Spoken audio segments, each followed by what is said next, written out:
opondo-se à execração de quantos o ironizavam. Conjecturas, conjecturas! Exclamava, a cada início dos diálogos que vinha a entabular conosco, em nossas sessões mediúnicas no sanatório. Como é que você tem passado, filósofo? Interrogava, procurando deixá-lo à vontade no recinto e com o propósito de conquistar-lhe a confiança. Nada do que é verdadeiramente passa, respondia. Somente o que não é se transforma, a cada dia. Porém não me preocupo com os enigmas insondáveis da existência. A vida nos é concedida para o prazer, a felicidade é o prazer. Foi Epicuro quem mais se aproximou da verdade. Não temos poder algum de influenciação, as leis do universo agem sobre nós sem nenhuma consulta prévia. Libraí, não é bem assim, argumentava. O destino é uma construção pessoal. O prazer em excesso gera o sofrimento. Experimente beber água além da conta. Tudo que extrapola tem consequência danosa. Não estou dizendo que o sedento deva esvaziar a fonte de uma só vez. A vida, segundo os epicuristas, pode ser comparada a um prato de mingau quente. Deve ser comido pelas beiradas. Aceitando a reencarnação, como você pode não se preocupar com o futuro? Fomos feitos para viver e não para especular. A angústia vem do que o homem não pode saber. Para que ir adiante? Deixemos que as coisas, por si mesmas, se nos revelem. Está escrito que quem aumenta a ciência aumenta a tristeza. O homem deve saber o essencial. O importante é o momento. A alegria de agora e não a suposta alegria do amanhã. Tudo se encadeia, prosseguia, adequando-me à sua linguagem e, aos poucos, tentando direcionar com proveito a conversação. O que fazemos repercute e somos obra de nós mesmos. O prazer termina por anular as possibilidades do espírito e leva à exaustão. Viveremos para sempre e carecemos crescer para a luz. Nada afeta o espírito, se não existe a morte, por que eu me preocuparia com a dor? A dor, como tudo mais, é uma ilusão. Se não dermos importância a ela, ela não nos molestará. Concentremo-nos na alegria. Desfrutemos. Se preferirem, digo que a vida é uma taça transbordante. Devemos sorvê-la gota a gota.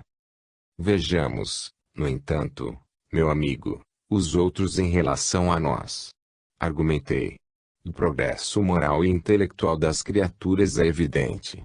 Não podemos ficar para trás. Não raro, mas avança quem não sai do lugar.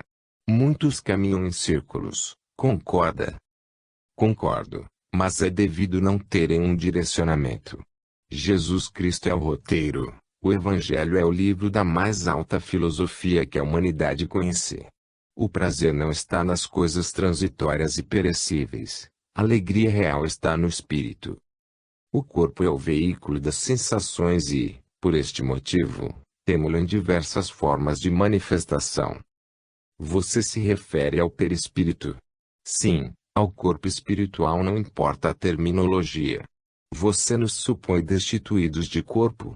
O espírito, em qualquer estágio em que esteja, sempre se reveste.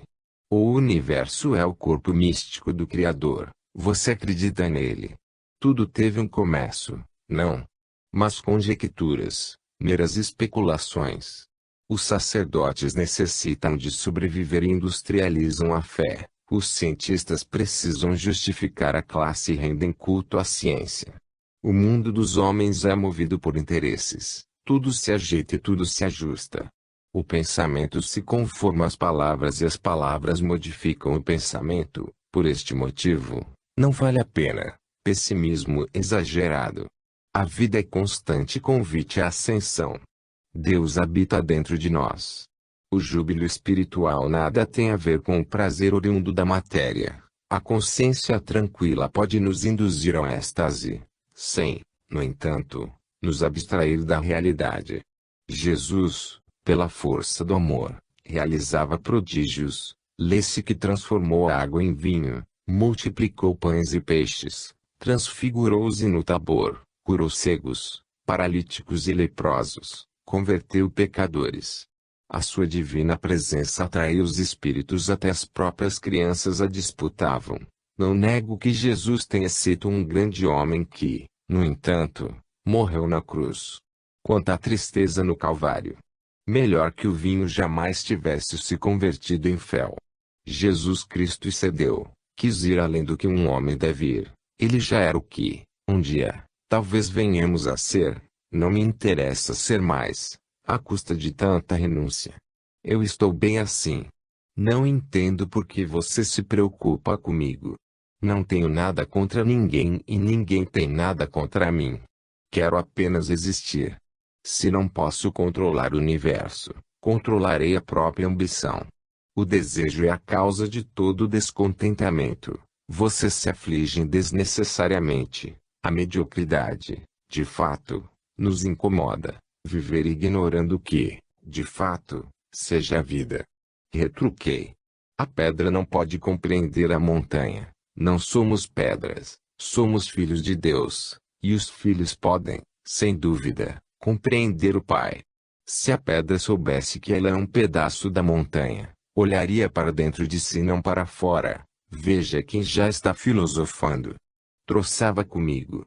Você vai acabar bom nisto. O aprendiz pode superar o mestre, em termos, teoricamente sim, na prática não, pois falta-lhe a vivência. Você pretende reencarnar? Perguntei, curioso. Se não tiver que disputar um corpo, é possível. A vida na Terra tem os seus atrativos, mas, e se reencarnar num corpo doente? Sem chance alguma, saberei escolher. Não me aproximarei dos meus futuros pais se eles não forem saudáveis. Sei lidar com a genética. Algumas crianças nascem sadias, mas, depois, adoecem. É o que tem me afastado da carne. A criança vive à mercê de certas circunstâncias do berço em que renasce. Um corpo mutilado seria uma prisão. Recusar-me-ei a viver no mundo, se não for para usufruir de suas delícias. E o próximo? Você não se interessa por ele. O meu lema é não prejudicar. Não é o suficiente. Toda omissão no bem é espaço cedido ao mal. Para ter, sei que devo dar. Concordou. O prazer requer um objeto, um estímulo. Se partilho com alguém um momento, divido a emoção. O que lhe dá prazer? Toda e qualquer sensação que me afete os sentidos, o paladar, o olfato, o tato. Li, certa vez, um poema, que dizia que o coração tem 2 quartos. Eu o conheço. Diz que num dos quartos mora o prazer e no outro quarto, a dor. É de um poeta alemão, Friedrich Ruckert. O coração tem 2 quartos, moram ali, sem se ver, num a dor, no outro prazer. Quando o prazer no seu quarto acorda cheio de ardor, no seu, adormece a dor. Cuidado, prazer. Cautela. Cante e ri mais devagar. Não vá a dor acordar. Recitei, algo titubeante, com intenção de elucidar. O poema é de beleza indiscutível, mas quanto a associar o prazer à dor? Se existe dor, não existe prazer, se bem que os masoquistas sentem prazer em sofrer e os sádicos, em fazerem sofrer. Insanidade de parte a parte, aleguei. Aristóteles dizia que a virtude está no equilíbrio, nem excesso nem carência. Os doentes que temos conosco neste hospital cometeram excessos ou ficaram carentes. É justamente aí, meu irmão, que entra a nossa parcela de culpa. Culpa? Ora, eu não tenho remorso algum. Do que posso me arrepender? Diante de alguém caído, o que você faz? Nada. Não fui eu que o derrubei, e se alguém no chão for você? Bem, responda sem rodeios, insisti. Eu vou procurar não cair, todos caem. As chamadas pedras de tropeço existem em todos os caminhos. E se você cair ou, então, for lançado ao solo? Tentarei me levantar sozinho, e se não puder? Esperarei, o quê? Que alguém o faça, não é? Esperará por um samaritano anônimo, se samaritanos existem. E não lhe será grato. Ingratidão é defeito que não tenho. Difícil esquecer quem nos estende a mão. E se o samaritano precisar que você interceda em favor de um terceiro, de alguém que ele não possa auxiliar diretamente? Um filho, por exemplo. Não terei como me omitir. Somos interdependentes, não?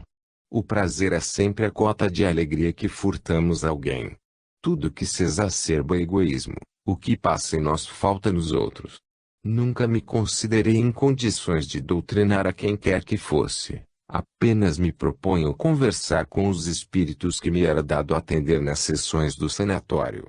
Graças a Deus, o falso moralismo jamais me conduziu em minhas intenções. Os desencarnados se apresentavam e eu os recebia fraternalmente, na tentativa de auxiliá-los, sendo que, na maioria das vezes, eram eles que me faziam enxergar melhor a minha própria realidade. Enganam-se os doutrinadores que imaginam convencer os espíritos com meia dúzia de palavras. Apesar do meu jeito, digamos, um tanto bronco de ser, sempre fui sincero em minhas atitudes, e creio que seja o que, de certa maneira, me conferia autoridade sobre as entidades que se comunicavam conosco, expressando-se mediante ideia modesta ou, esporadicamente, por um ou outro medianeiro. Não raro, os desencarnados se manifestavam por várias semanas seguidas, dando continuidade ao diálogo que, infelizmente, os ponteiros do relógio interrompiam. O filósofo esteve conosco em várias oportunidades e não se tratava de um espírito que, a meu ver, pretendesse nos enrolar na reunião, ocupando todo o espaço da mesma. Sim, porquanto, de quando em quando, apareciam aqueles que tentavam nos ludibriar, espíritos matreiros que, felizmente, eram logo identificados por mim, que não consentia que brincassem comigo. Percebendo que me filósofo, depois de vários encontros que com ele mantivéramos, fraquejava em seus argumentos, dando sinais de melhoras efetivas em seu mundo íntimo, continuei a exortá-lo: meu irmão, não podemos nos opor ao curso natural da vida. A necessidade de mudança é uma lei. Deus não nos criaria para nos deixar entregues à própria sorte. Existem circunstâncias que nos fazem avançar. A verdade não está no excesso de palavras. O pensamento sem diretriz é um labirinto no qual podemos nos perder por séculos. A sabedoria está mais naquilo que somos e fazemos do que propriamente no que dizemos. A palavra, por mais eloquente e bela, pode soar vazia aos ouvidos dos nossos interlocutores. Quem diz e não crê no que fala não imprime ação à sua própria vontade.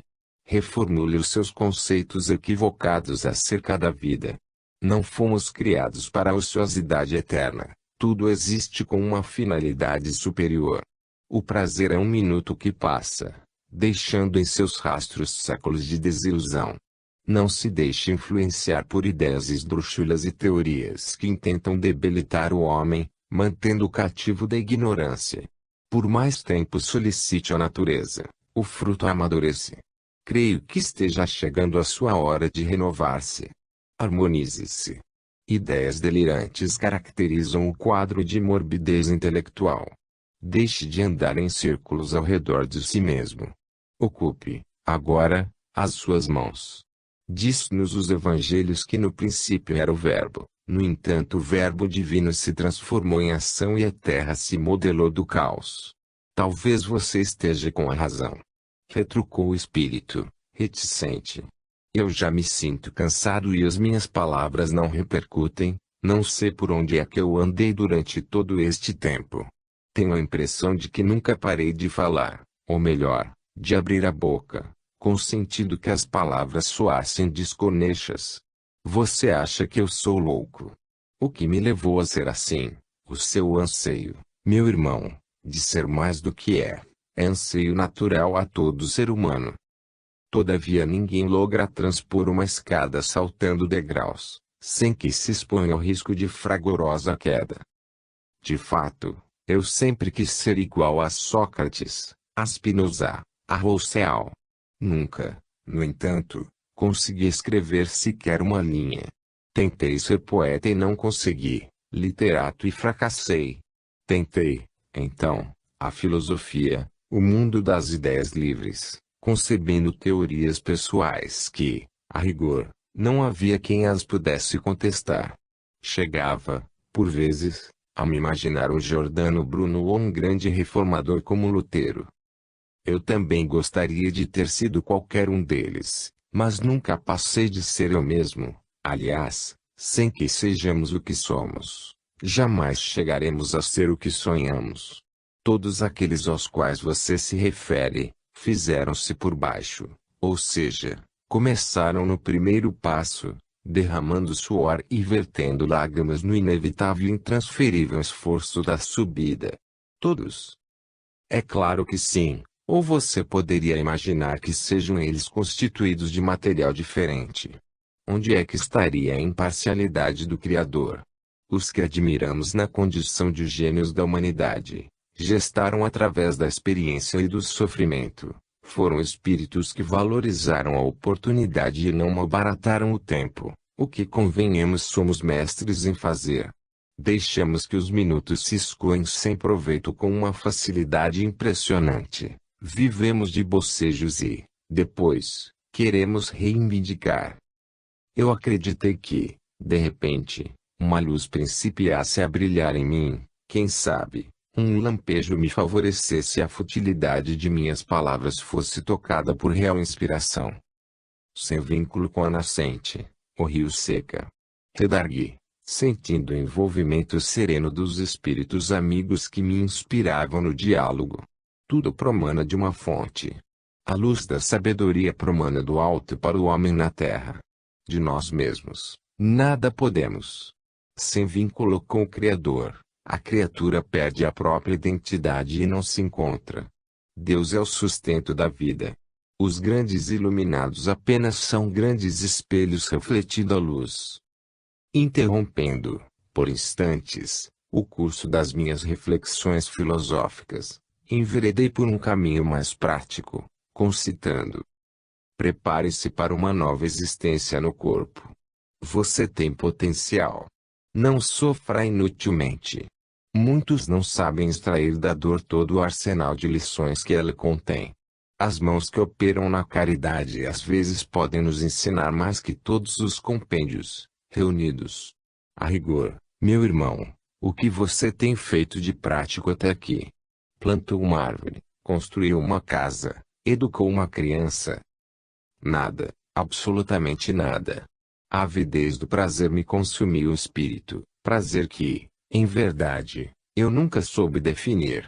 O amor é um sentimento que desconheço. Todas as emoções que sinto são superficiais. Esvazio-se e torno a enchê-la, sem jamais me saciar. Fui, confesso, um filósofo de botequim. Nunca, porém, ninguém falou comigo como você tem falado. Você é médico, não é? Isto é um hospital de dementes. Não sei quem me forneceu o seu endereço e nem como foi que cheguei até aqui. Aos poucos, você saberá. Não continue trocando o essencial pelos detalhes. Fuja da sua viciação mental. Crie, meu irmão, o hábito de orar. A prece saneia a atmosfera da alma. Respire no clima da fé. Sem que os percebamos, pensamentos que não são nossos nos influenciam, ideias que sintonizam com as nossas podem nos vampirizar, sem que haja necessidade de espírito obsessor presente. Eleja para si novas companhias espirituais. Esvazie-se de sofismas esqueça. A reencarnação poderá favorecê-lo com a bênção de temporária amnésia.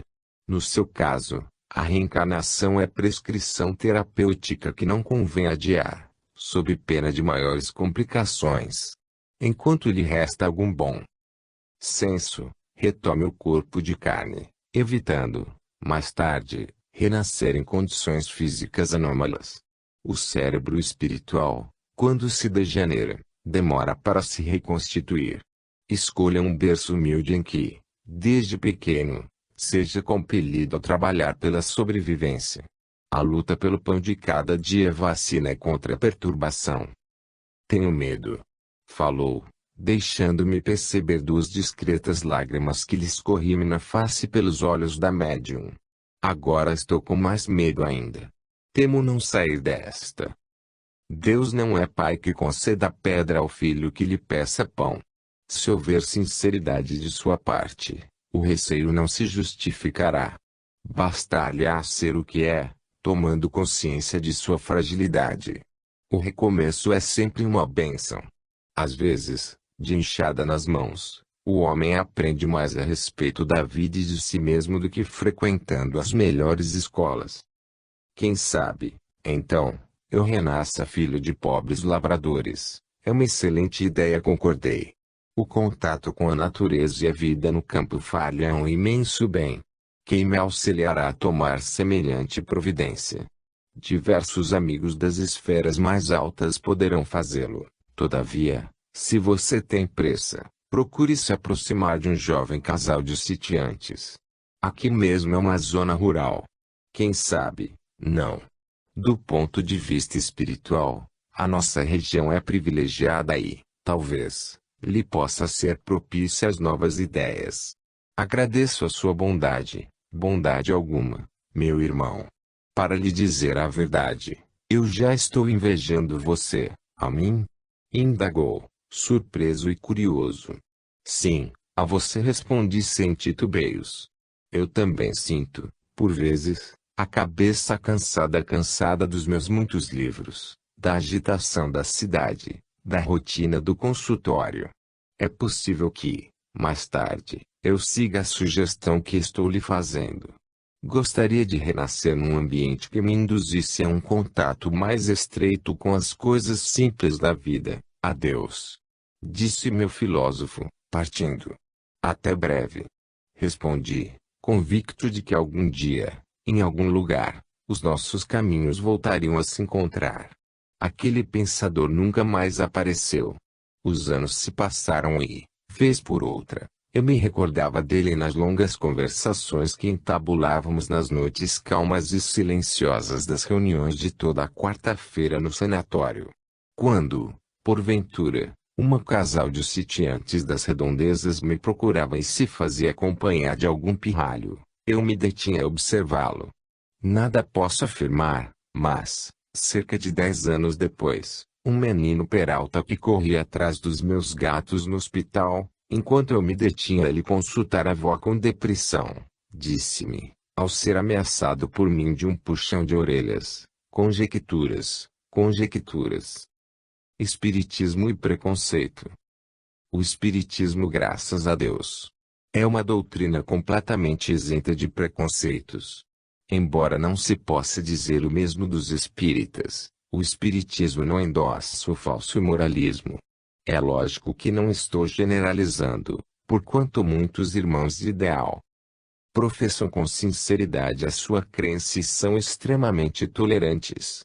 Os mais rigorosos, em termos de moralidade, são os de conduta mais reprochável. Eu os conheci e os conheço bem, quanto conheço a mim nas fragilidades que ainda me assinalam. Se o espiritismo não fosse condescendente com as imperfeições humanas, seria uma doutrina destinada aos anjos e não aos homens. E digo-lhes, com franqueza, que ele em nada me atrairia. No entanto, na reviviscência do Evangelho, o Espiritismo é mesmo o Consolador prometido abrindo os braços a criaturas de qualquer procedência.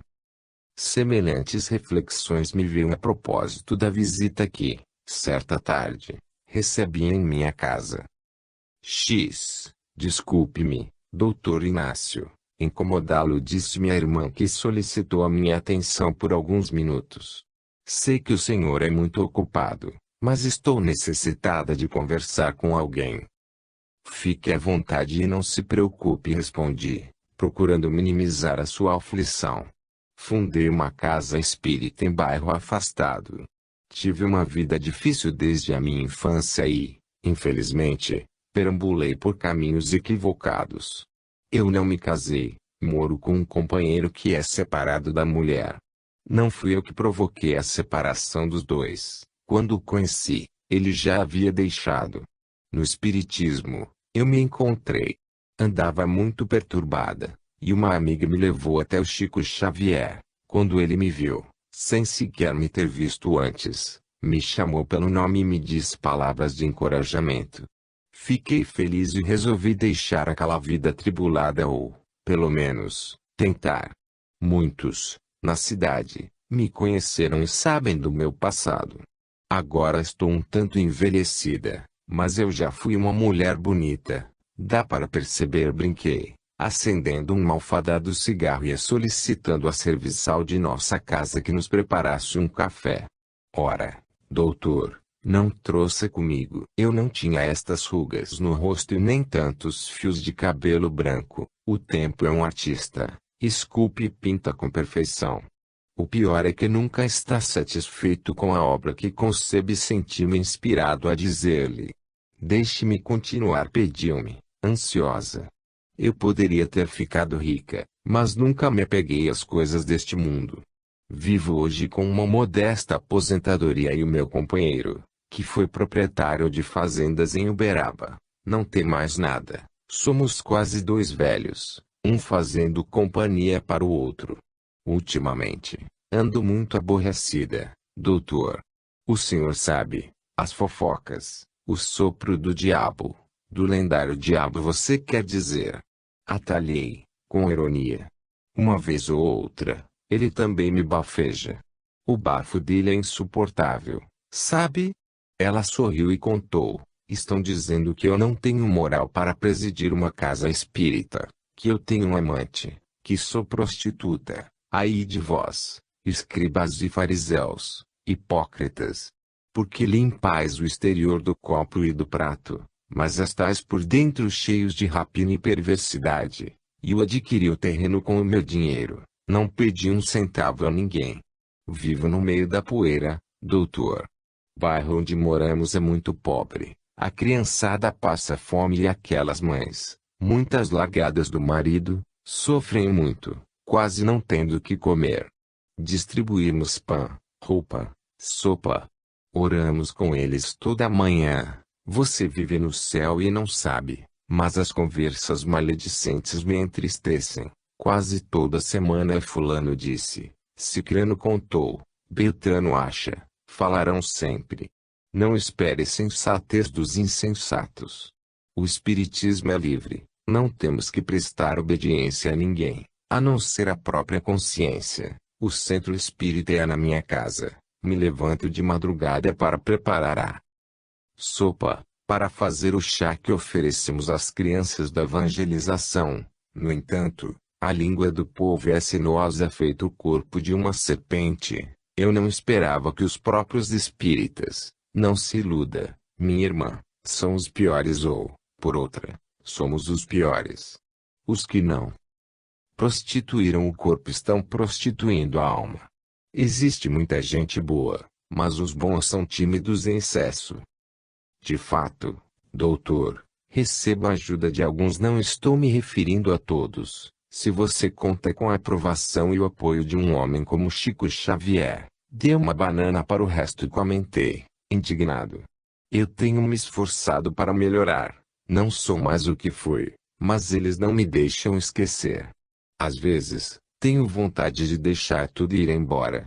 É o que as trevas querem que você faça. Não cito nomes, não falo mal de ninguém, mas, eu não sou muito bom com números, mas, dias atrás, eu estava folheando o Novo Testamento e tive a curiosidade de contar, só no capítulo 23 do Evangelho segundo Mateus, Jesus chama os escribas e os fariseus de hipócritas 7 vezes. Hipócritas, quase uma dezena de vezes. Maria Madalena se transformou e foi escolhida para ser a mensageira da ressurreição. Essa gente, minha irmã, coa um mosquito e engole um camelo, o que significa?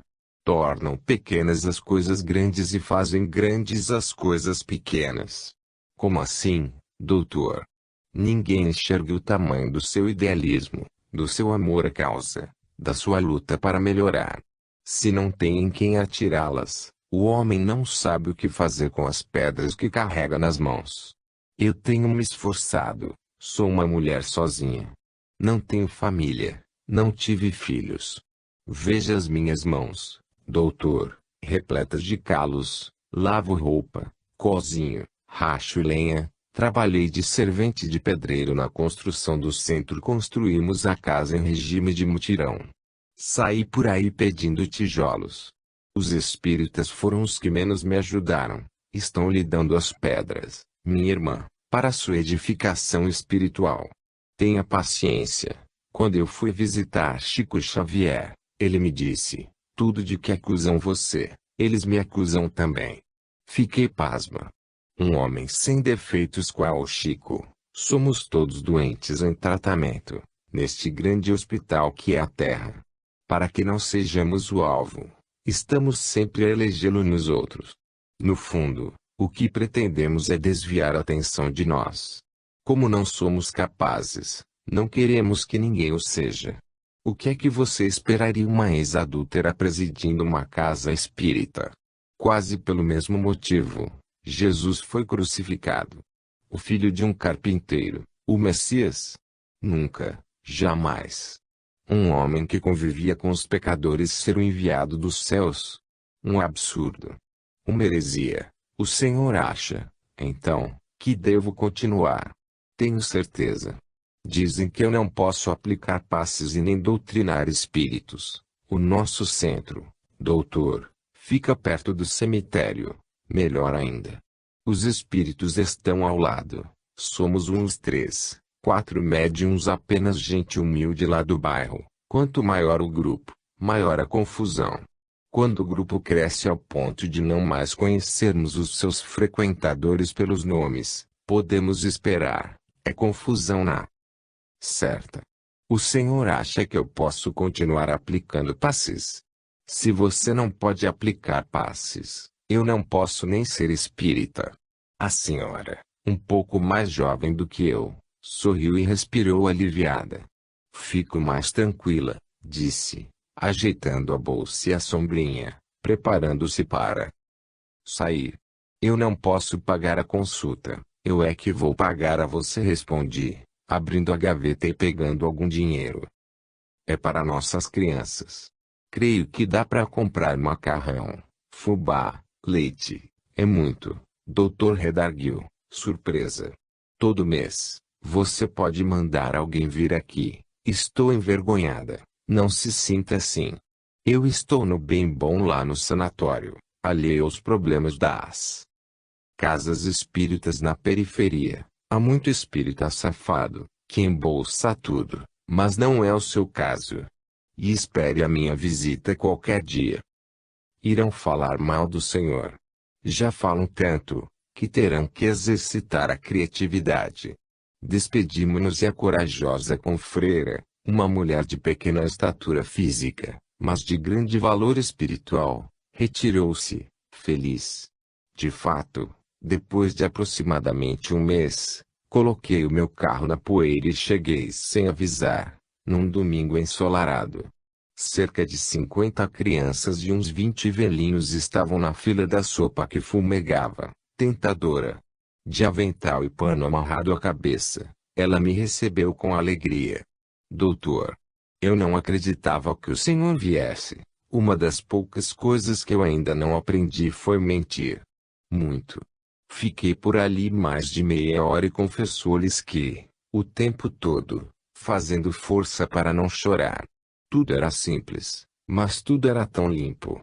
Um pequeno jardim à semelhança de um oásis no deserto, o prédio humilde do centro com reboco inacabado, uma cerca de bambu, uma cisterna de água límpida. Quando a sopa terminou de ser servida, antes de ir embora, solicitei àquela irmã, que não cabia-se de contentamento: eu gostaria que você e as suas companheiras me transmitissem um passe. Vi quando o casal desceu do carro e, olhando para os lados, entrou depressa no sanatório conduzindo uma jovem. A maioria dos que me procuravam, o faziam à semelhança de Nicodemos a Jesus, apesar do despropósito da absurda comparação. Muitos, ao agendarem uma consulta comigo, queriam mais do que sigilo. O simpático doutor da lei, a quem Jesus falara sobre reencarnação, prevalecera-se das sombras da noite para não ser percebido pelos que o reverenciavam na condição de mestre em Israel. Doutor Inácio explicou-se o pai, constrangido, Somos de Uberlândia. Telefonamos e marcamos a consulta com o senhor. Esta é a nossa única filha, a Isadora. Olhando para a moça, não tive dificuldade para notar que ela era vítima de certa perturbação que, a princípio, me pareceram traços de esquizofrenia. Além do mais, com a minha longa experiência clínica, diagnostiquei uma gravidez inicial. Ela está grávida, confirmou o genitor, quase completando 60 dias de gestação. Precisamos que o senhor nos ajude. A minha filha, doutor, interferiu a mãe, é doente, tem crises de desequilíbrio e fica agressiva. Foge de casa com frequência. Deu no que deu. Não sabemos quem é o pai. O pior é que ela tentou se matar. Cortou os pulsos com uma navalha e encontramos caída no banheiro. Estamos desesperados. Isadora não pode ter essa criança. Um médico amigo me disse que a possibilidade de meu neto herdar os problemas psíquicos da mãe é grande. Acrescentou o chefe da família. A jovem, que apresentava cicatrizes em ambos os pulsos, não dizia uma palavra. Ensimesmada, mas me parecia um animal acuado, vítima, certamente, das inegáveis pressões que vinha sofrendo. Não sabemos o que fazer. Indicaram-nos o senhor, disse a genitora. Preferimos Uberaba para evitar comentários. O meu marido é bastante conhecido em Uberlândia, onde residimos há mais de 20 anos. Tocamos fazenda e somos cerealistas. O que vocês desejam exatamente de mim? Perguntei, quase adivinhando-lhes o propósito. Queremos interná-la, responderam em uníssono. Não podemos ficar com a Isadora em casa. Estamos passando por pais relapsos, doutor, emendou o fazendeiro. É contra nossos princípios, mas o meu marido e eu já discutimos o assunto e não temos alternativa. Somos católicos, e ninguém compreenderia. Por favor, sejam mais claros, pedi. É a terceira vez que a nossa filha tenta se matar. Queremos um tratamento psiquiátrico para ela e confirmar com o senhor o que o médico nos disse a respeito da criança que vai nascer. Sim, observou o pai, alternando-se com a esposa no diálogo que sustentavam comigo.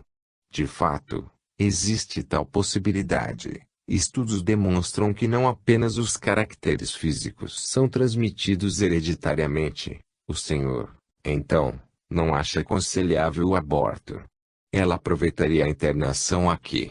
Pagaríamos todas as despesas. Diremos em Uberlândia que enviamos em tratamento para o Rio de Janeiro, onde temos parentes. Vocês já consultaram Isadora a respeito? Questionei, deixando-os surpresos. Como reagiram? Infelizmente, nossa filha não tem bom senso. Desde os 15 de idade, ela vem ficando estranha. Primeiro, começou a se trancar no quarto e, depois, a fugir de casa. Deixando pai e mãe por instantes, voltei-me para a jovem, que me fitava com os seus 2 grandes olhos castanhos, e tentei conversar. E você, filha, o que me diz?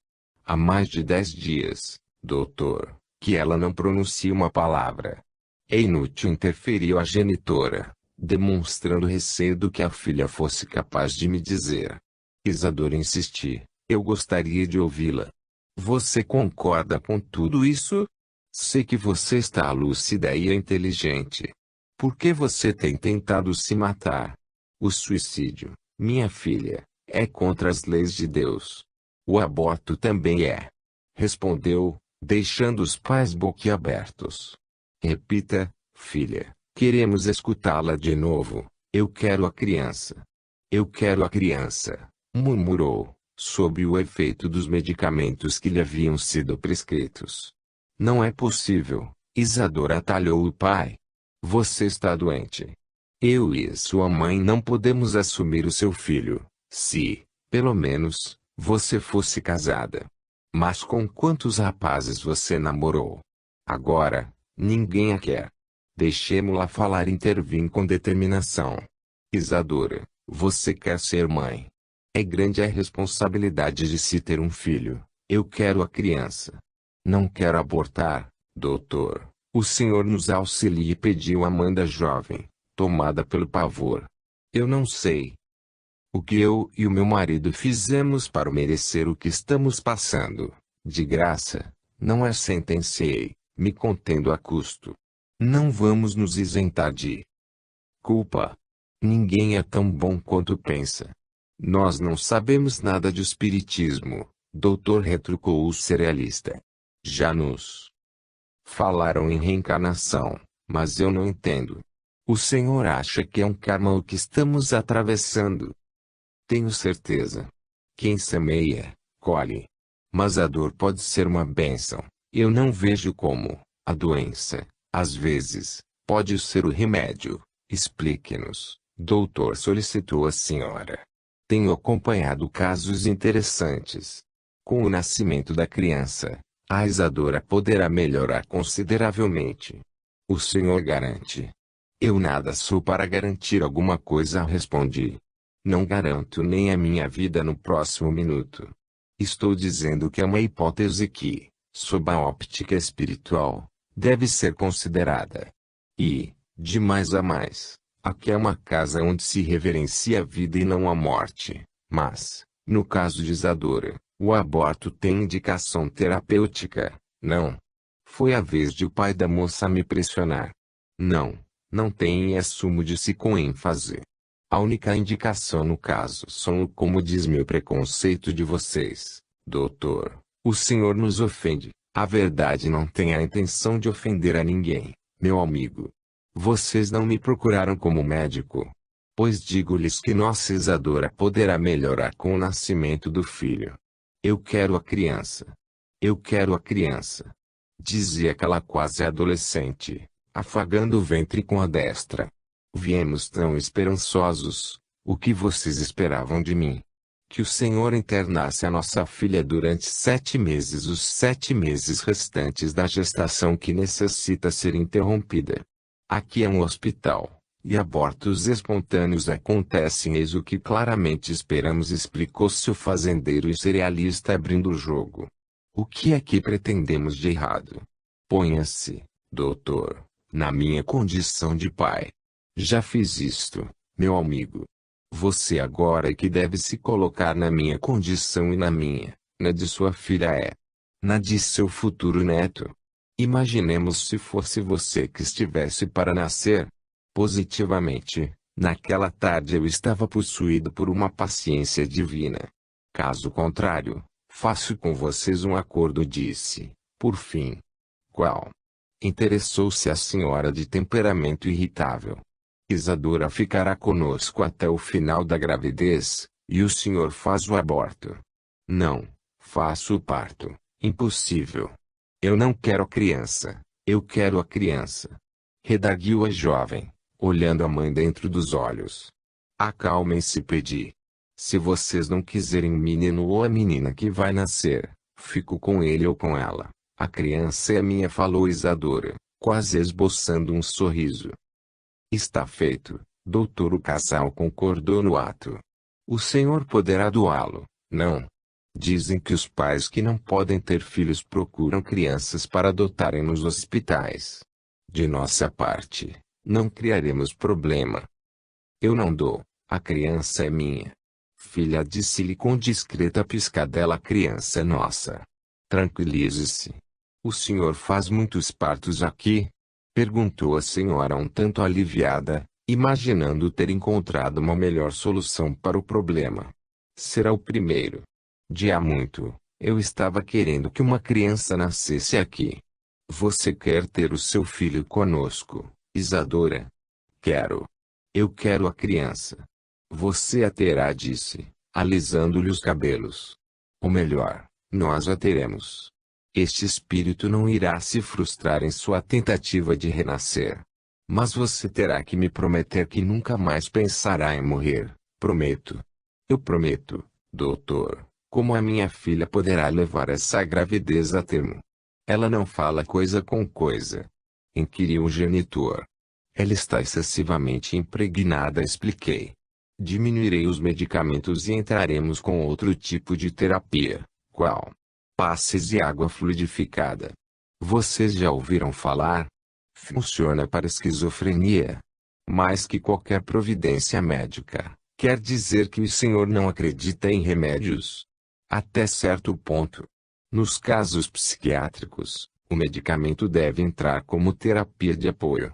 Isadora está precisando de carinho, de atenção, coisa que, ao que me parece, vocês não têm dado a ela. Desde menina, ela é rebelde e desobediente, igual a todos nós, não é? Isadora. Os dias passaram rápidos lentos, prodígio que apenas pertence ao tempo de, por vezes, ser vertiginoso e, por vezes, moroso, veloz como uma águia, que corta o firmamento e, concomitantemente, lento como o caracol, que se arrasta. Isadora ia melhorando a olhos vistos, à medida que se lhe distendia o ventre. A lucidez parecia lhe beneficiar o entendimento. Eu já presenciara diversos casos semelhantes com certeza. O obsessor a renascer por ela, aninhando-os em seu colo de mãe, lhe concedia uma trégua. A reencarnação, sem dúvida, é o remédio eficaz contra os males de maior gravidade da alma. Com a curiosidade do cientista e a alegria do crente, eu acompanhava aquela metamorfose que se operava na futura mãezinha, irradiando-se-lhe no semblante. Aquela flor mirrada, aos poucos readquiria a vitalidade e a beleza, com pétalas orvalhadas e exuberantes ao sol da manhã. De 15 em 15 dias, o comerciante de Uberlândia e a sua esposa vinham ver a filha e nada mais falaram comigo a respeito do pacto que seláramos. Eles não sabiam que, com facilidade extrema, a minha palavra voltasse atrás, de acordo com as circunstâncias e as necessidades. As minhas opiniões se modificavam. Em meus lábios, um sim poderia ser um não, e vice-versa. Para mim, era difícil vivenciar no cotidiano o sim, sim, não, não, de Jesus Cristo. Como a Isadora está melhor! Exclamava a mãe, a cada vez que vinha visitá-la. Estou surpreso, doutor, com a recuperação dela. Emendava o genitor, que, no porta-malas do carro sempre nos trazia sacas de arroz e de feijão, qual se pretendesse, parceladamente, me comprar a consciência. Desculpem-me, se me precipito no julgamento de sua atitude, que talvez muitos considerem simples generosidade. Com certeza, não estarão eles, os que discordarem de mim, tão habituados quanto eu a lidar com a personalidade humana. Os homens, segundo os seus interesses, mudam até de voz, tornam-se, como alertou Jesus, lobos em pele de cordeiro. Mas deixemos de divagações. Que medicamento ela está tomando? Algum novo lançamento do exterior?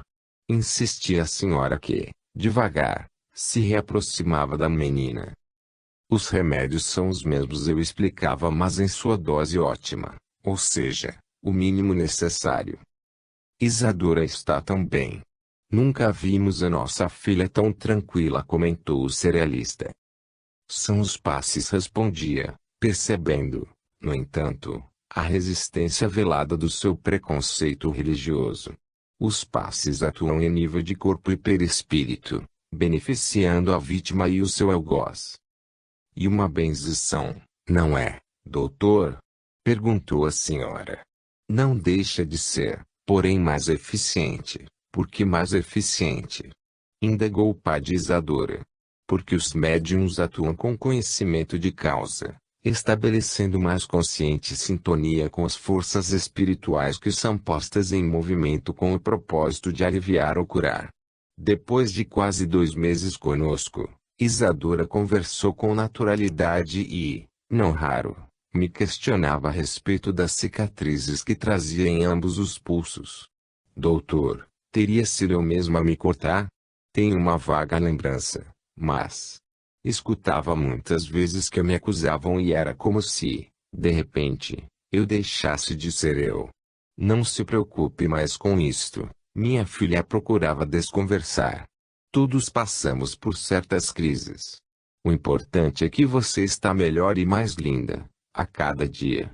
demodesta, sempre prestativa, envolveu a jovem e a fez interessar-se pelo enxoval da criança que, com preço de nascer, não esperaria os 9 meses.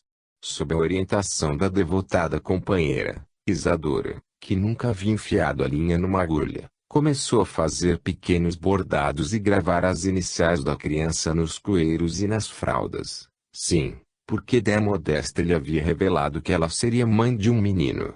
Então, vai se chamar Fernando, dizia Isadora, esboçando um sorriso. Por volta do 6º mês de gestação, quando se despedia de mim, o fazendeiro questionou: está de pé, doutor, o nosso trato? Como não? Respondi, mentindo, eu já tenho até os candidatos a pais do seu neto. Não se preocupem, vocês nem o verão. Assim que o garoto nascer, tomarei providências. Diga a ela, doutor, que o recém-nascido não resistiu. Sugeria a desnaturada avó. Para ser sincero, só estava aguentando aquilo tudo porque, no fundo, eu me deliciava com o golpe que estava preparando para aqueles dois. Positivamente, eles não me conheciam. Ao completar o 7º mês, o telefone tocou em casa de madrugada. Era o Manuel Roberto avisando que Isadora estava com contrações, a bolsa havia se rompido e a criança estava prestes a nascer. De psiquiatra a parteiro, eis a minha sina, murmurei, desligando o telefone e me vestindo às pressas. O menino, apesar de prematuro, nasceu bem e sem maiores problemas. Confesso-lhes que, raras vezes, experimentei tamanha emoção, a emoção de cooperar para que um espírito, vencendo a barreira das dimensões diferentes, viesse ao mundo.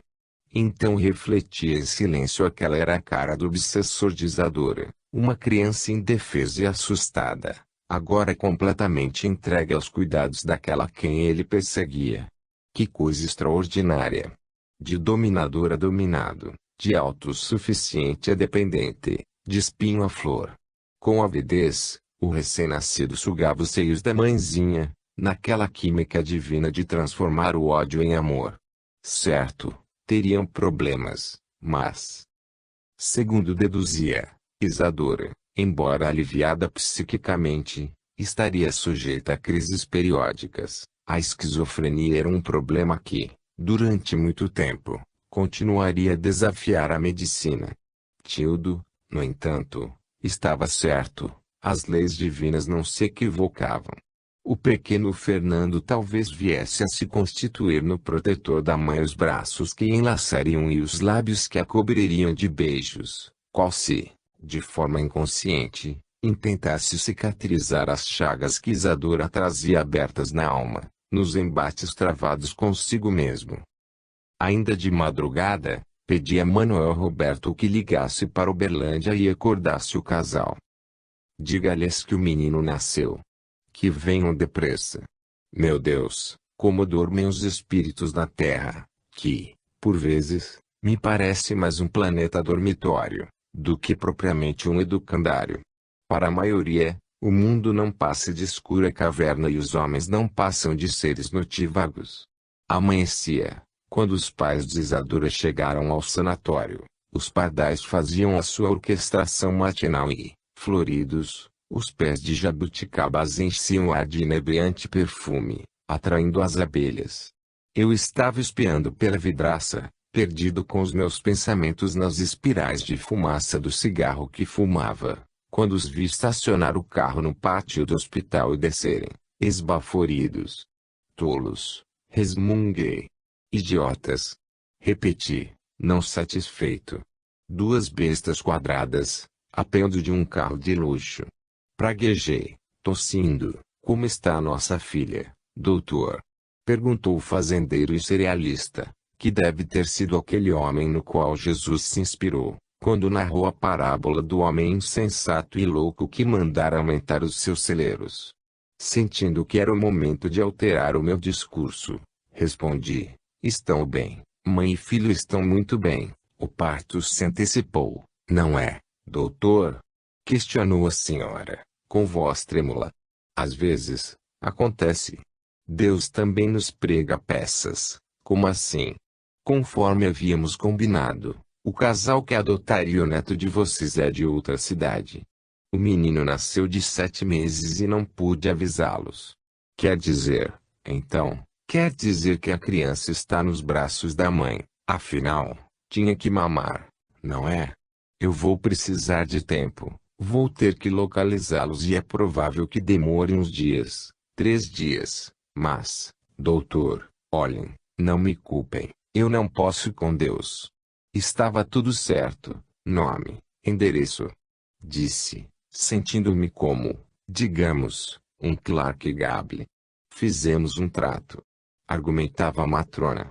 E ele não está desfeito, apenas não saiu como prevíamos. Vocês querem vê-los? Indaguei, como se não tivesse dando a menor importância à aflição deles e, de fato, não. Estava mesmo. Entreolhando-se surpresos, antes que respondessem, emendei. Isadora sabe que vocês chegaram. O menino é lindo e tem os olhos castanhos, iguais aos do avô, embora os traços fisionômicos e o sorriso sejam os da avó. É claro que eu estava exagerando. O garoto não tinha nada a ver com aquelas duas. Desculpem-me, toupeiras. Eu nunca haveria de xingá-los o suficiente pela proposta que ambos haviam sido capazes de me fazer. E vocês, que estão me lendo agora, não pensem que eu, o Dr. Inácio Ferreira, fosse diferente de qualquer um de vocês. O meu arsenal de palavras grosseiras era considerável. Ante o impasse que se criara, a providência divina interveio no momento certo.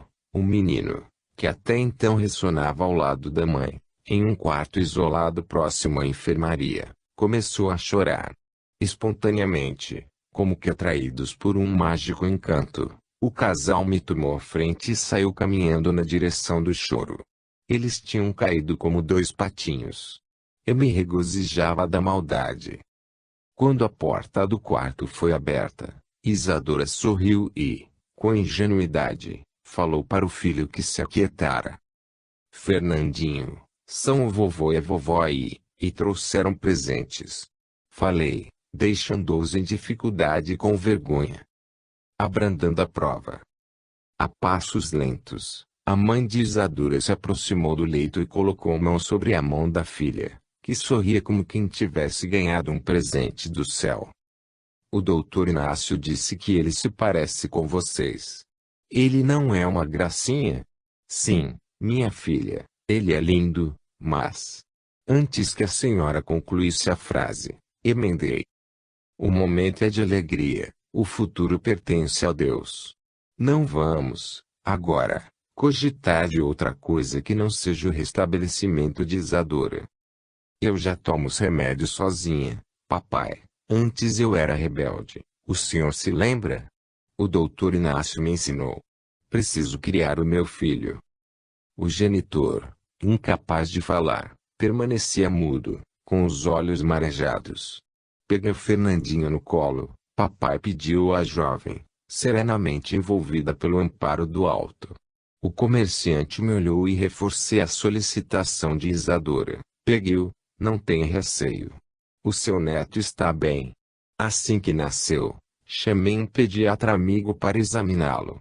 Desajeitado e esquecido das poucas vezes que, certamente, tivera a própria filha no colo, o avô abraçou-se à criança e começou a niná-la, o recém-nascido, intuindo, quem sabe, que aqueles braços seriam os únicos braços de pai que conheceria na vida, esboçou discreto sorriso.